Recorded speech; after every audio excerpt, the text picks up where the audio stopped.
please go grab your breakfast. We're going to do it kind of organized. Thank you very much. Have a great morning. Enjoy yourself.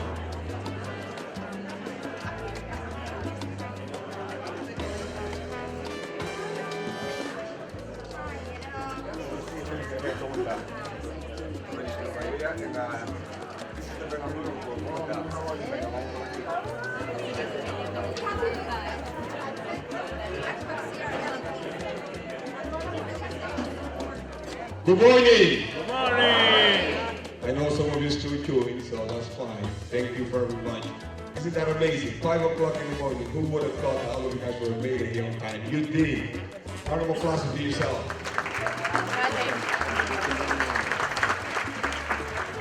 Glad to have you here, and I'm going to introduce all of you guys, our MC, our VP, Chief Operations Officer.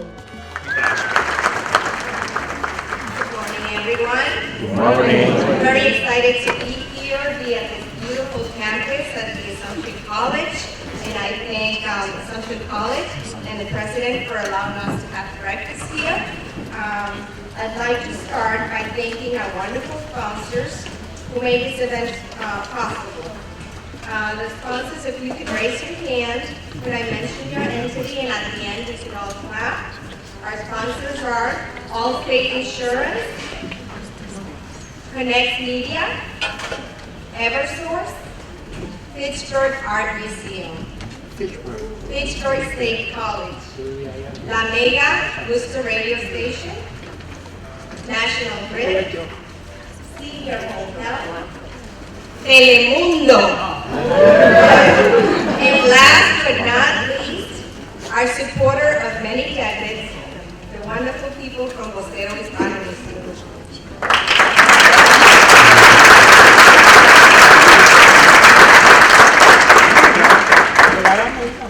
I would also like to thank our community partners, Adelante Worcester, the Mass Department of Developmental Services, better known as DDS, Edward M. Kennedy Clinic, Lagos, the Latin American Business Organization, NAMI, Net of Compassion and Pastor Richard Gonzalez, Quincy Community College, and the Mandan Iraqi Women's Club, whose home is now at Centro. We're very excited to have them. Worcester Public Schools, and Worcester State University. Thank you.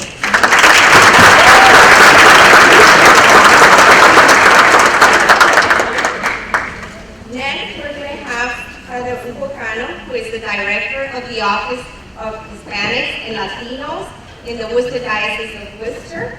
They'll be doing the invitation for this morning. I'm glad we brought together French toast and muffins together. And you know what it means for a Catholic priest to come here and break bread with the people, with the community. So we are here to thank God for this wonderful moment. Let us acknowledge the loving presence of God during this morning, during this breakfast. And He has called us to be a community of love and understanding. Help us, Lord, today to be able to understand the real meaning of resilience, the real meaning of la lucha, the real meaning of being a familia in our barrios, in our communities, in our homes. Let us together understand this wonderful message of reconciliation, of compassion, of love, of community work. Y te agradecemos, Señor, por esta oportunidad de saber que como partimos el pan en la mesa, también podemos partir nuestras vidas en el servicio a los demás.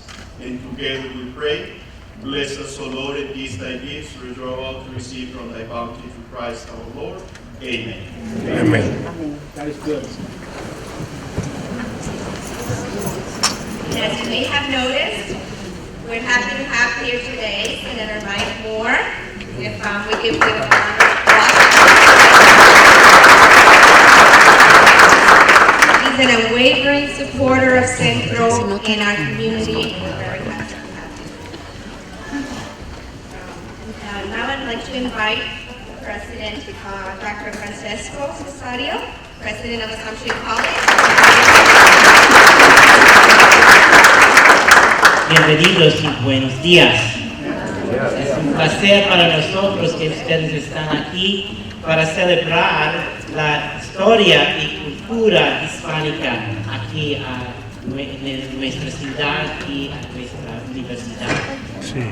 We're really pleased that you are here with us, and it's so important. I say this often here at the college, that when we forget our roots and when we forget our traditions and we forget our culture, we lose the essence of who we are. And that goes for institutions, it goes for families, it goes for nations. And so to have you join us this morning as you celebrate Hispanic culture and Hispanic heritage, it's a continued reminder of the richness of our society and the richness of our community, and coming together to share our gifts and our stories and our perspective continues to allow us to be strong together as one. And so we welcome you to our campus. We hope that you enjoy. The sun's not out, but I hope you still get a chance to enjoy a little bit of the beauty of our campus at this special time of the year. So welcome and have a great day. Thank you for being here.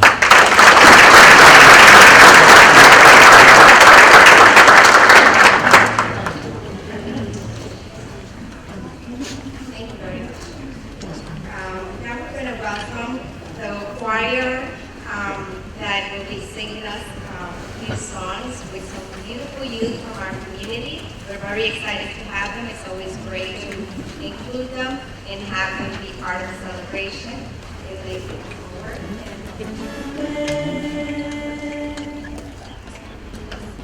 Enséñame, Señor, el camino y guíame.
Centro's President and CEO, Mr. Juan A. Gomez.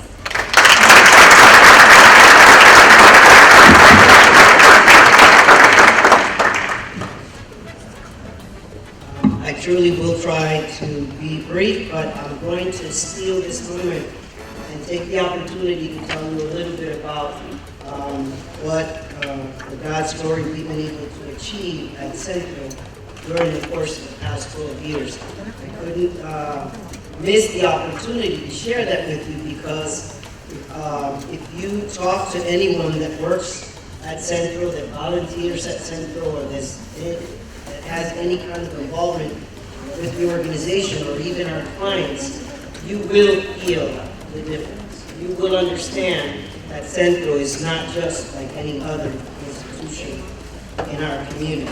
But first, I'd like to acknowledge a few people. I know that we have either 4 college presidents or at least 4 college presidents committed to being here. We have Gary Lapidus from Pittsburgh State University.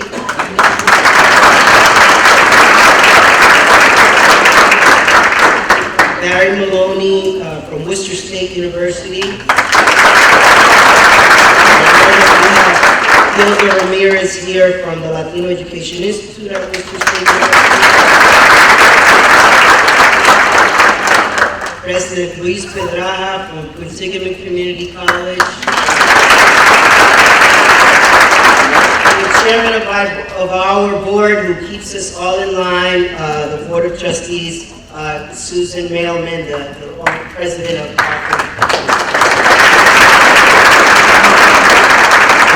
and of course, from my alma mater, thank you for being here, Mr. President Francisco Cesar. Francesco, I just can't never get the gist. Glad to have you. We also have the president of Pittsburgh Art Museum is around here. Thank you for being here. The newly installed President and Chief Executive Officer, and I'm so proud to say this, of the Central Mass YMCA, David Connell. Where are you, David?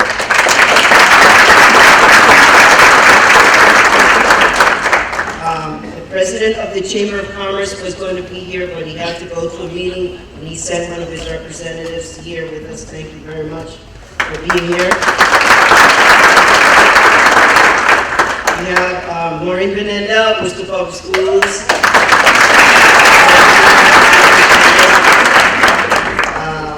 We also have Kelsa Zareski from Reliant Foundation. Thank you for being here. We also have the president of St. John's University, but St. John's High School. Thank you for being here. Senator Mike Moore, we already acknowledged. And we have some people that I have to acknowledge because I work for them.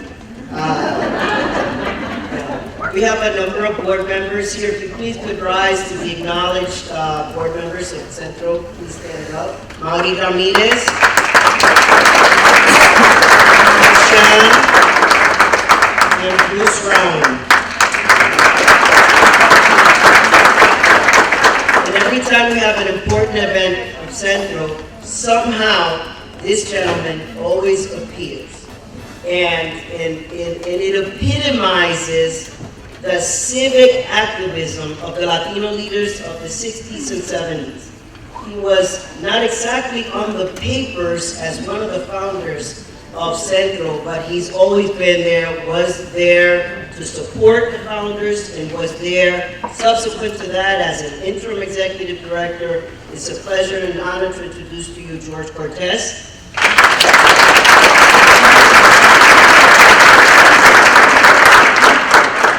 Those folks who did a lot of work before I got there to establish a firm foundation for what Centro has become and what we believe, we know it will be.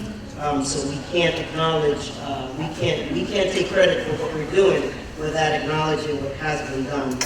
I also want to mention once again, Telemundo, we're really proud to have you here today. Thank you. Presence as well during the festival this year and in years past, and we really appreciate that. Thank you.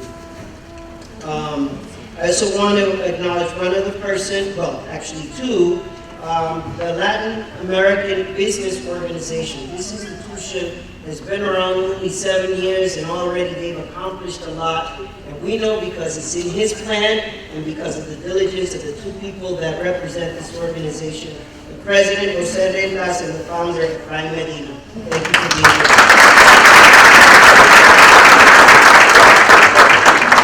Centro was established in 1977. It was established by a number of individuals in our community to give a voice, a place, and an opportunity for Latinos, and at the time it was mostly Puerto Ricans that lived in this community. But as the years have gone by, the institution has grown a lot, much so as the needs of our community have grown, and as the diversity of our community has also grown. 12 years ago when I took the helm, and it is for God's glory, not mine, but when I took the organization, we had 1.1 million in total operating budget. We had 9 full-time employees and 14 part-time employees. We had 9 different programs, and we hadn't seen any growth in a decade. We were also facing almost bankruptcy.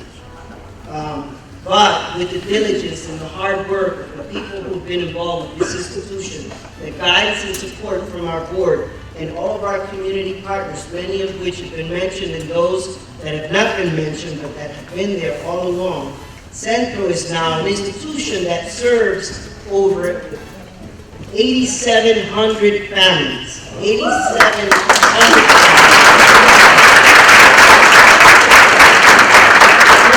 24,000 individual client contacts every year. 24,000.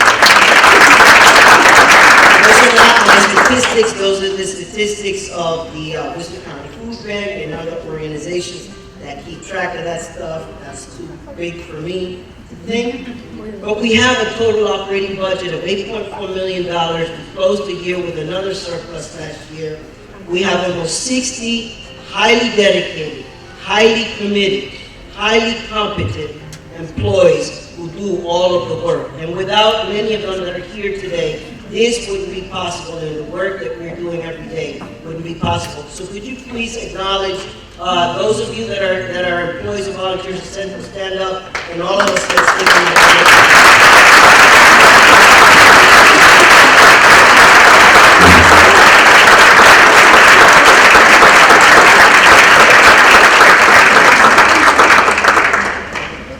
And by the way, in case I forgot, we serve clients in 44 cities and towns in the Commonwealth of Massachusetts, and we're no longer just a Worcester organization.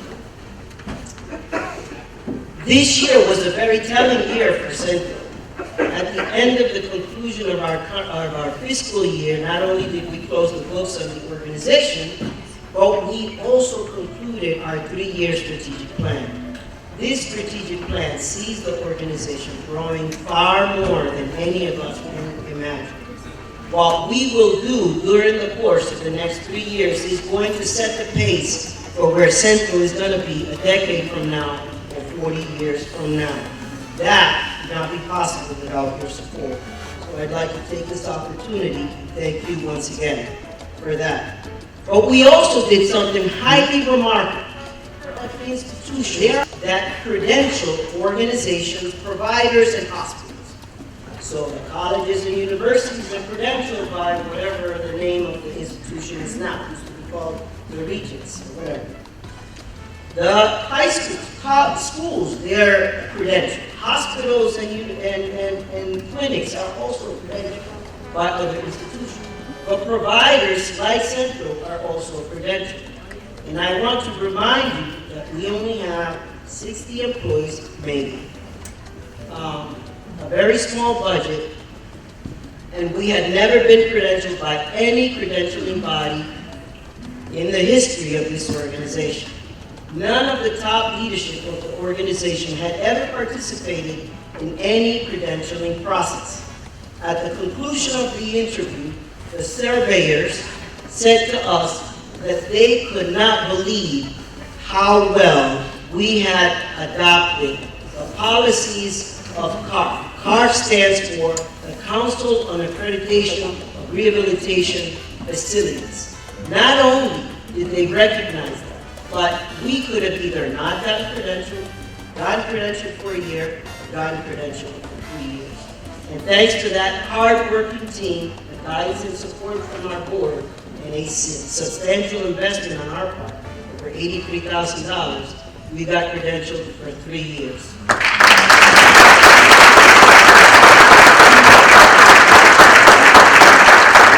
So when you hear someone talking about Centro, and they just think that we only organize the Latin American Festival, or we only organize the food pantry, or the Hispanic Heritage Breakfast, or the film festival, or whatever else you might hear, remind them that we are a legitimate, credentialed institution that surpasses excellence. We don't just talk about it.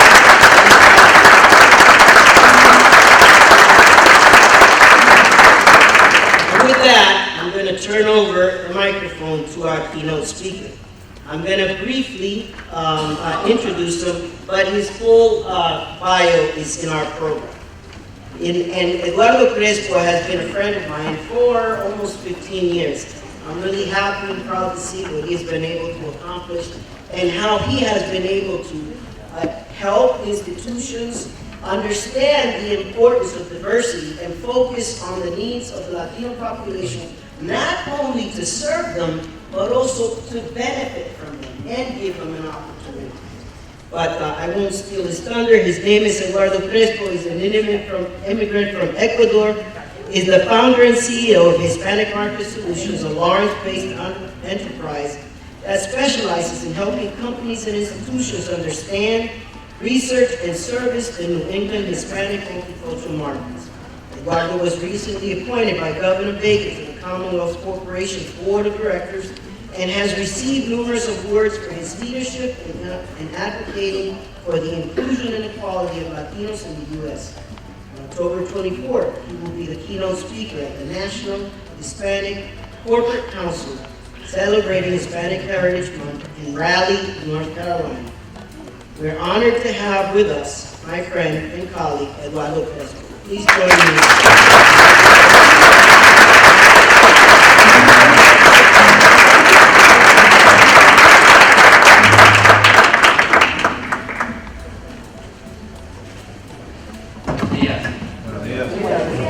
Thank you very much. What a great introduction.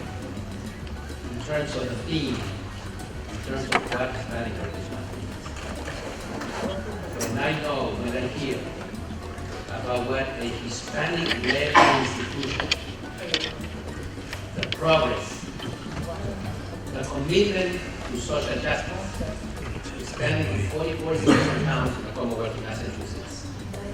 That's remarkable. So it is the epitome of what a successful Latino leader is doing for the community here in Massachusetts.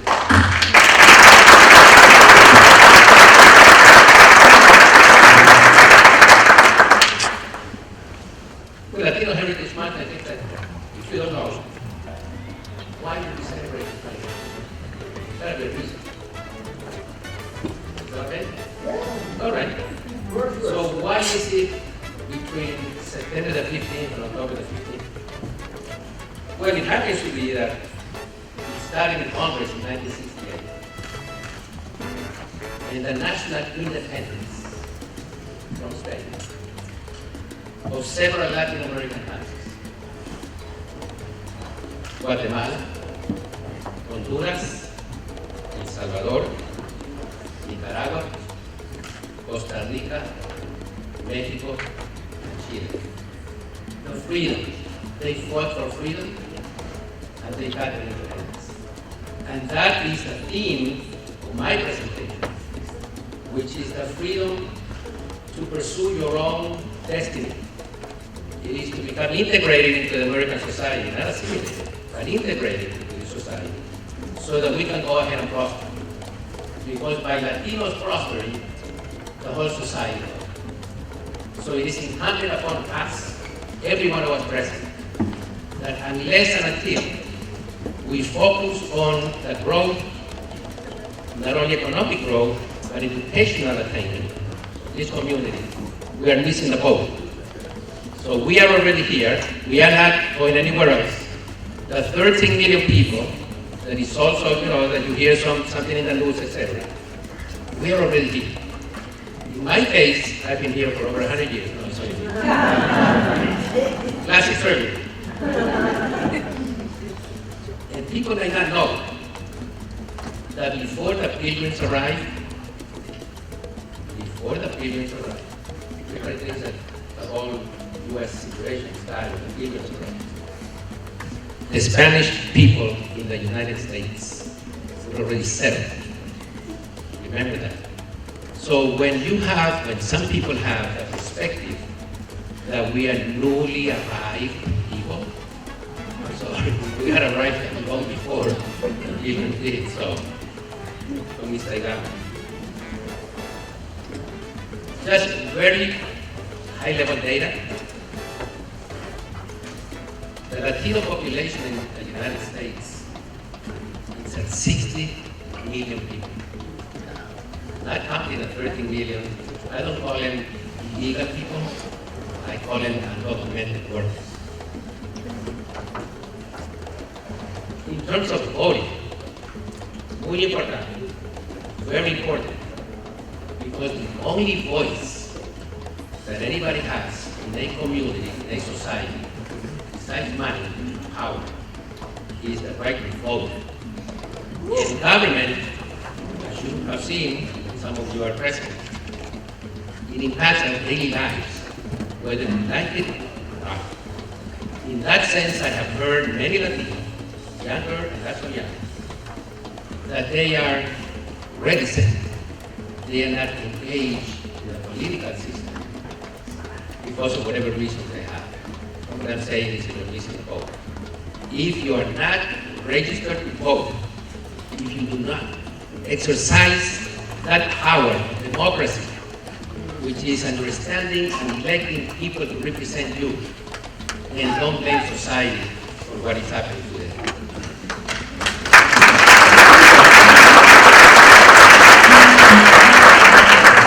The reason why I'm saying that is because the data that I have in 2016, the Latino segment of our population that were eligible to vote only cast their vote 48%. It's a shame, less than half.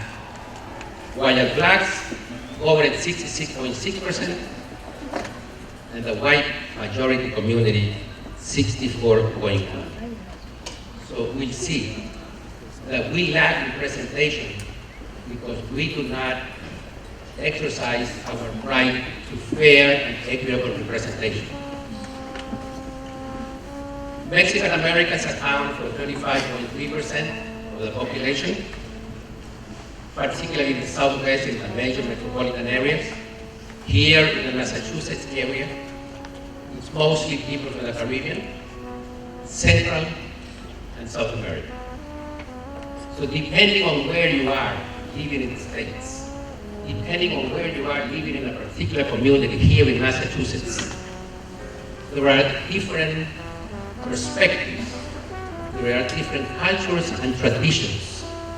And for those of you that are trying to really connect and better engage with the people in Worcester, or in Holyoke, or in Springfield, or in Lawrence, bear in mind that you have got to get into the deep roots of the community and understand where they come from, what they believe, and what they represent. Now, there are commonalities among Latinos. Language, sports. Now, in sports, don't make a mistake. I mean, don't have a baseball field in a community where there are people from South America. Not everybody plays baseball. And not everybody plays soccer. You know, I just came from Providence last week. And one of their, La Señora Rosa, Mrs. Rosa, she is the president of the city council of Providence, Rhode Island. And she mentioned that they had to rearrange the field because they were wondering why people were using the field. And then when they talked to the community, they found out that South Americans usually do not play baseball. So now they have soccer field. Something very important, Hispanics are the youngest of the major racial and ethnic groups in the U.S.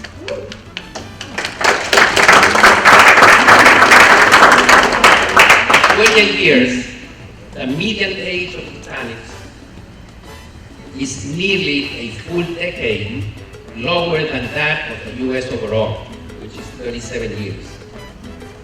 And about a quarter of Hispanics, or 14.6 million, are millennials, my friends. And millennials are what is going to be determining the political future and also the future of the United States of America. Latinos make up the largest group of immigrants in most states. People from Mexican origin, they are the biggest source of immigrants in 33 states. So when you talk about Mexican Americans, it's not only Texas, California, Arizona. It is in 33 different states. Now, I would like to get into the whole issue of culture. You may not know, but Latinos and Spanish-speaking folks have been influencing the U.S. culture for a long time. You may not know this, but let me give you an example. And believe me, this is all reliable stuff. This is not propaganda. Well, maybe un chico, como dice, how Dominicans say un chico. For those of you that are a little bit older than 30 years old, older, you remember the cowboy movies? John Wayne and so forth? Well, the original cowboys were not Americanos. They were vaqueros from Mexico, you didn't know. And then they took that example of Mexican ranch hands, and then all of a sudden, they took that upon themselves. And they created a whole cowboys type of culture. And you may not know this, but the word barbecue comes from the Spanish name of barbacoa. So if you didn't think you were bilingual, you're close. The superheroes. Do you know who in the U.S. culture who the first superhero was? Go ahead, you know. Zorro. Remember Zorro? Remember Zorro? Okay, so Zorro was created in 1919. And Zorro went on to influence the American superhero tradition for characters like Batman, Superman, and the Lone Ranger. So here we go. You know, if you love Superman and Batman, well, actually you have some cultural, Latino culture. Has anybody heard about Instagram and Facebook? Oh, I don't wait. Well, we have two, actually, if you didn't know this, there are two Latin Americans that were in a founding group of Instagram and Facebook. So you don't read this in the general media, because that's not going to be important for them. The Brazilian is by the name of Mike Reiger, and in Facebook we have Eduardo Saverino. Two extremely talented people that you never hear about, but they were in a very core, original founding team of Instagram and Facebook. Out of television, would you know that it was a Latino that got the first patent for color television? So the reason why I'm saying in World War II, there were over 500,000 Latin Americans, particularly from Mexico and Puerto Rico, that have fought and paid the ultimate price to keep democracy alive and to keep the United States of America.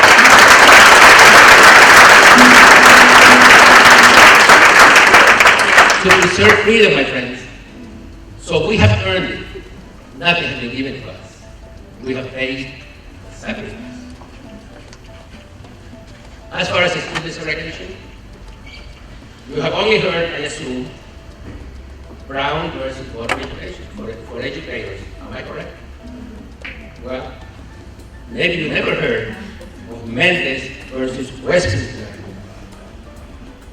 which desegregated California schools and provided a big leg up in terms of momentum and legal precedent. And that was initiated by Latinos. Freedom of education. We are in a capitalistic society, and the US dollar, right? US dollar, everybody kind of likes the dollar. Do you know where the dollar literally came from? The economic model? It came from the Spanish American peso, and actually the symbol of the dollar. So what I have tried to do is to give you some tidbits of influence of Latinos in the American culture. So now we got to the juicy stuff. According to the University of California, Los Angeles School of Public Affairs, and I'm quoting, racism is ingrained in the fabric and system of the American society. A society in which white privilege reigns and people of color are often victimized. Is it happening today? Well, it's up to you to answer it. Because I don't know. It's more subtle than before, but we see many, many instances where Latinos are not getting a fair share of opportunities. The system, what I call the system. The system is all the different policies and procedures and behavior and cultural, corporate culture in the United States.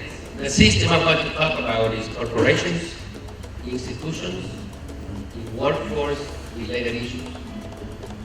My mantra is the affirmation and enforcement of non-discriminatory practices in the workplace. We do a lot of work with companies that are well-intentioned. Human beings, traditionally speaking, are well-intentioned. There are a few bad folks out there, that's the minority. And every time I hear that I cannot find Latino talent, Brazilian talent, or any multicultural talent, my obvious question is, where are you looking?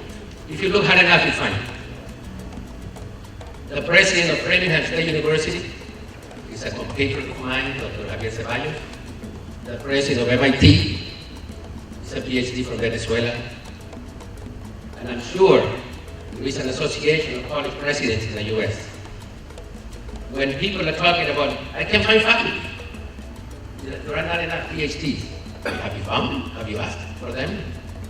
Let me give you an example. Dr. Georgiana Melendez, she was scheduled to be here, but she had a personal situation very, very dear to her. She couldn't be here. Dr. Georgiana Melendez, a PhD, she's from Puerto Rican descent. She has applied to many, many universities here in Massachusetts. And she will have to move out of Massachusetts to get a job somewhere else. Although she is fully qualified to be a college professor. That is a shame. Latinos are proud. We are proud of who we are. Yes. Our music, our food, our language.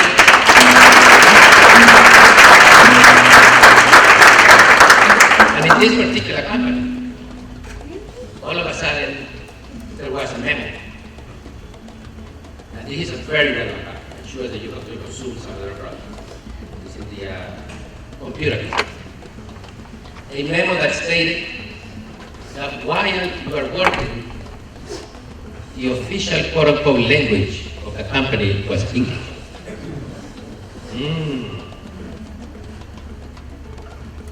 Believe me, the English-only attitude is a disaster. It's doomed for failure, you know what?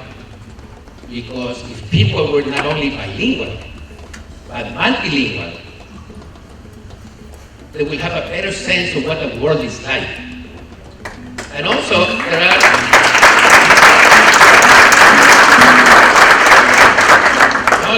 studies that show that bilingual people are supposedly smarter than monolingual.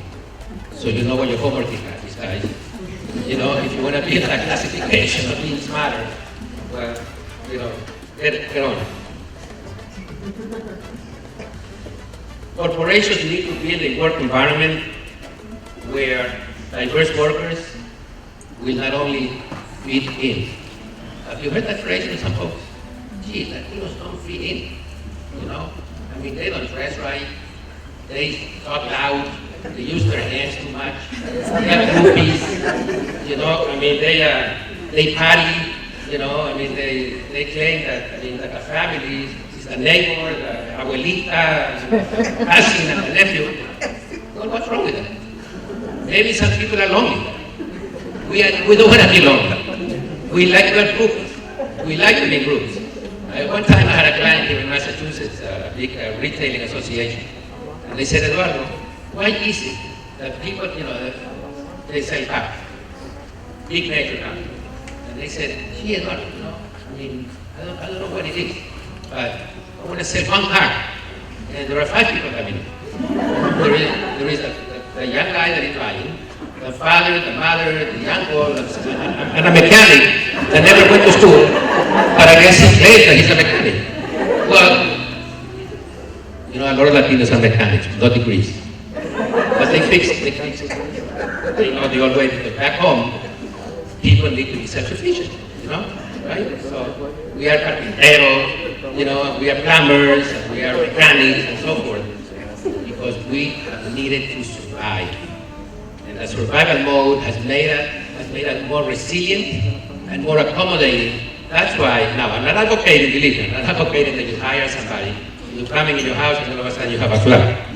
No. That's not the way it goes. At least from my country. Assimilation means relinquishing your roots, your customs, your traditions, where you come from, your values. It means cutting the umbilical cord of your future existence. That sounds true, and it is true. Unless we stand up and we speak up, the Latinos want to preserve, that we want to continue going with our traditions, with our culture, our values, because we are contributing to the society in the United States, not only in economy, not only in education, not only in employment, but in all aspects of the American society.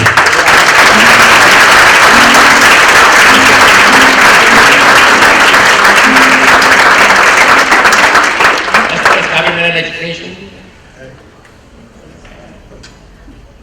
government needs to represent all people. Maybe just because some Latinos don't vote, they're still part of the community. We need to really pay a lot of attention to academic excellence in our public schools, which is, by the way, not happening. It is not happening. There is still a much lower rate of achievement in the MCAS tests. The graduation rate is the lowest, and additionally, the faculty of teachers does not represent the student population.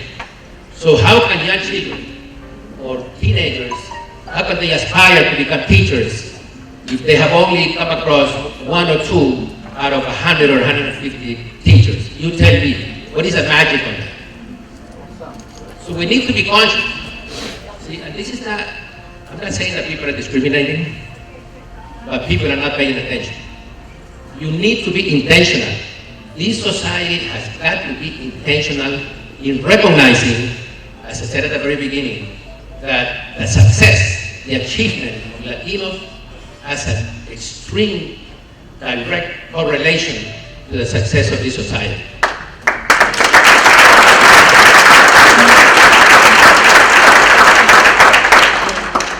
The Latino opportunity. finish very soon. What is the goal of the Latino President of Costa Rica? The goal is, ladies and gentlemen, your self and societal empowerment. That's what the Latino wants to do. We need to get empowered. And power means being at the table. Latinos need to have their own chair at the table. Do not mix apple and orange. Don't give me the multicultural quote-unquote peace, where all of a sudden Latinos are diluted into other ethnic groups, which I enjoy and I respect, but I'm sorry. We have the numbers, and we have the economic impact and growth in this society so that we don't need to be sharing a chair with anybody else. This is what we need to push for. Because what happens is that when there are studies, and they say multicultural studies, what are we? I mean, if we are 80% of the pie, don't you think that we should have our own chair at the table? Do you agree? Yes. We need to learn how to navigate the system. You know, even though I have been in, like I said, for a long time here in the States, and I have 3 sons and 9 grandchildren, and I have been married for over 50 years, very proud of it. I still need to talk to my sons and my grandchildren about not to get confused, because people can get confused very easily, you know? And people can get so overwhelmed that usually the media only portrays us drug runners, prostitutes, poor people. But there is the other side of the coin.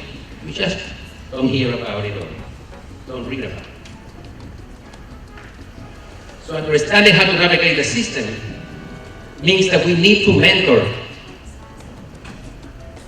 My most beloved mentors have been non-Latinos, blacks, whites, Native American, women. You know why? Because I have been blessed that these are folks that came into my life that meant well. They knew more. We were connected. Some of them had money. And what is called influencers. So you need to latch on, guys. You need to learn and know who the influencers are so that you can become part of that powerhouse. Our responsibilities, and this is my last point. Yes, you can make it. You know, a lot of youth, a lot of young people, they have not been educated in the sense that they can do it. You know, the expectation of failure is too often fed into the minds of Latinos and other ethnic minorities. Why? Because they don't see much success around them. And that is really very sad. We need to become civically engaged. We need to volunteer. We need to pay into our own progress and development. We can't just let somebody else do it. This is our role, this is our community, and we need to be part of it. Not only expect or demand that the system gives us something, but we also need to contribute, whether it be by advocating, whether it be by working hard, whether it be by getting educated and paying our taxes, but also we need to become an integral part of the fabric of the community at all levels, whether it be in neighborhoods, local neighborhoods, whether it be in civic associations, whether it be volunteering for Centro, whether it be connecting, please, people in Worcester and surrounding community. You need to consider connecting with regional and national organizations. I can share many names of organizations, national organizations, that are looking forward to expanding New England. Congratulations to my friends at Lago, Latin American Business Organization. Let's give them a round of applause.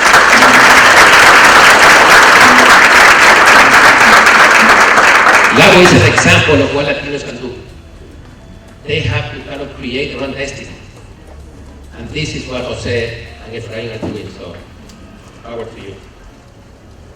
The 2020 census, we all need, every one of us, we all need to advise, to counsel, to tell people, whether they are documented or not, that they need to be counted.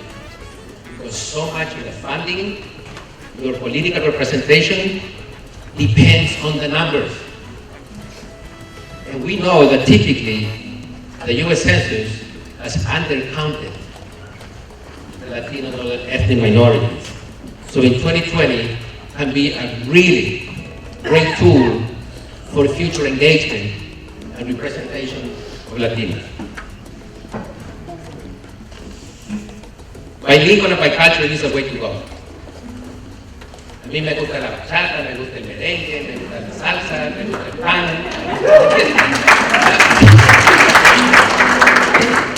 I love to dance. I've actually been told that I'm a good dancer. And you know, being bilingual is kind of sexy. I mean, if you have traveled abroad and you go to Europe or something and you hear so many different languages and so many accents, it's a lot different than getting on the T in Boston. And all of a sudden you get so many faces like, you think you have something wrong with you or something, but a lot of folks do not like hearing any accents or any other languages. And we need to fight against the repression of trying for us to only be monolingual. Because we need to teach our children that bilingualism and multilingualism is the way to go for the future, not only of America, but of the world.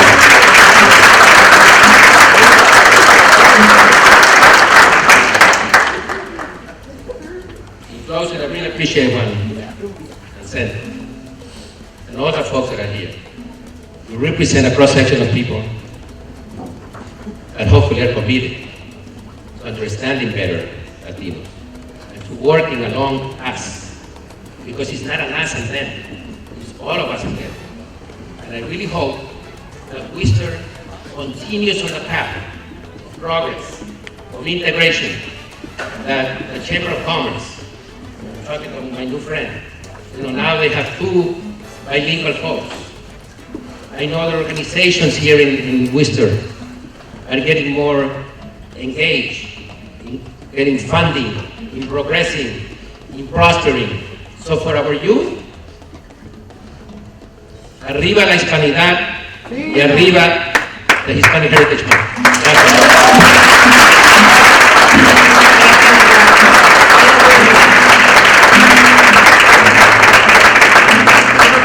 Thank you very much, Eduardo. And we cannot go any further without acknowledging Diane Rasica, that's here from the mayor's office. And I have to say, I've been a resident of Worcester for 38 years, and I'm so proud to be from Worcester. And I'm so proud to have a mayor that not only invites us to the table, he validates us, he includes us, and he helps us grow in our community. So I want to thank Mayor.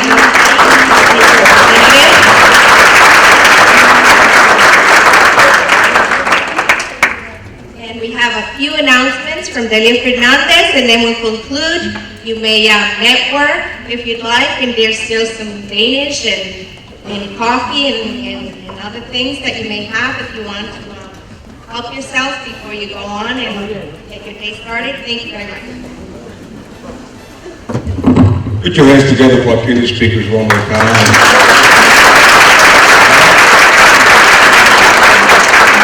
Para que vean que nosotros contamos mucho, right? That's for everyone to know and to see. A lot of good information that I didn't know, and again, I don't have a lot of time to do a lot of searching, but that was very good information. I feel prouder than ever today to be Latino. How's that?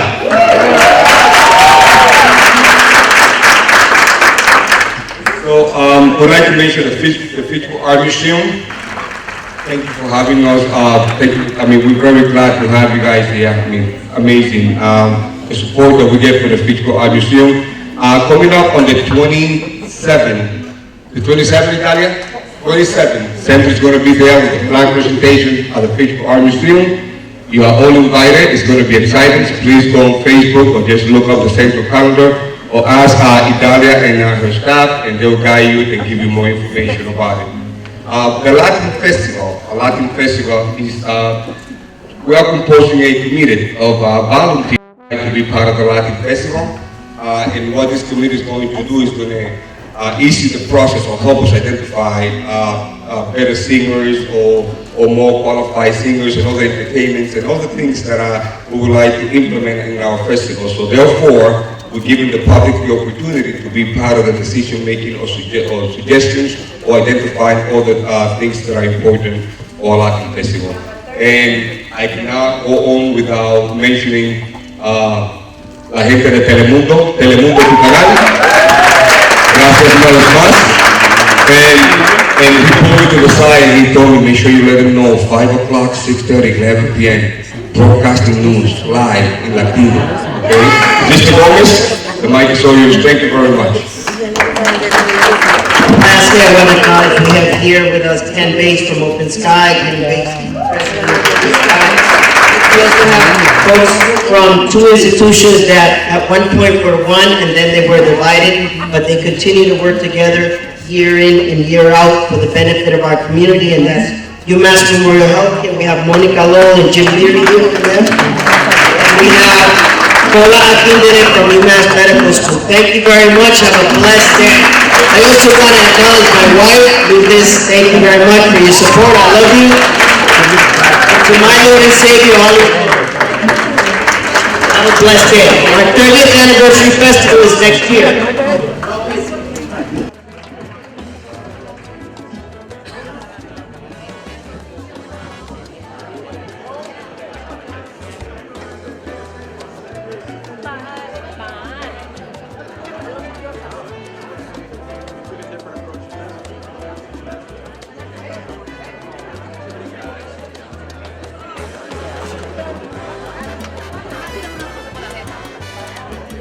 I really don't know if I got